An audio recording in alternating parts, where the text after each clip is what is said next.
Hi friends, ఈరోజు topic వచ్చేసరికి binary code to grey code conversion.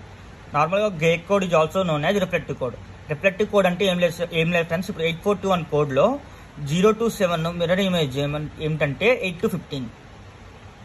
ఇప్పుడు మీకు ఇలాగా మీకు 0 to 7 మిర్రర్ ఇమేజ్ అనేది 8 to 15. సపోజ్ మనం 0 to 7 మిర్రర్లో పెడితే 0 8 కింద, 1 9 కింద, అలాగా 7 15 కింద కనిపిస్తుంది. ఎలా కనిపిస్తుంది అంటే నేను చెప్పలేను. ఒక ఎగ్జాంపుల్ తీసుకొని మీకు చెప్తాను చూడండి. ఇప్పుడు 1101 అనే బైనరీ కోడ్ని గ్రే కోడ్లో కన్వర్ట్ చేసినప్పుడు మనకి 4 రూల్స్ ఉంటాయి. రూల్ 1 ఏంటంటే first bit as it is అలా రాసేయాలి. రూల్ 2 సెకండ్ బిట్ అనేది గ్రే కోడ్లో ఫస్ట్ బిట్ని సెకండ్ బిట్ని కన్వర్ట్ చేసి వచ్చిన ట్రూత్ టేబుల్లో వాల్యూ సెకండ్ బిట్ దగ్గర రాసుకోవాలి. సేమ్ రూల్ 3 కూడా అంతే. థర్డ్ బిట్ యొక్క వాల్యూ సెకండ్ బిట్ని థర్డ్ బిట్ని కన్వర్ట్ చేసి రాయాలి. సేమ్ రూల్ 4 కూడా అంతే. ఫోర్త్ బిట్ యొక్క value third bit fourth bit convert చేసి రాయాలి.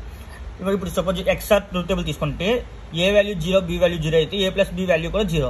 ఇప్పుడు ఏ వాల్యూ 1 బి వాల్యూ 0 అయితే ఏ ప్లస్ బి వాల్యూ 1. ఇప్పుడు ఏ వాల్యూ 0 బి వాల్యూ 1 అయితే ఏ plus B value 1.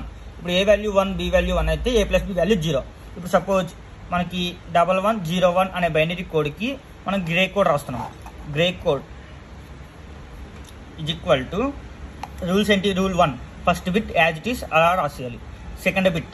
Second bit ఏమొచ్చి first bit second bit combine చేసి ట్రూత్ టేబుల్ ద్వారా రాయాలి. ఇప్పుడు ఫస్ట్ బిట్ ఏంటి 1, సెకండ్ బిట్ ఏంటి 1 ప్లస్ 1 అంటే 0.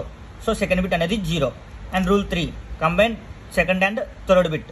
సెకండ్ బిట్ ఏంటి మనకి 1, థర్డ్ బిట్ ఏంటి 0. ఈ 1 0 అంటే 1. సో 1. ఇప్పుడు రూల్ 4 ఏంటి? Third bit and fourth bit combine చేయాలి.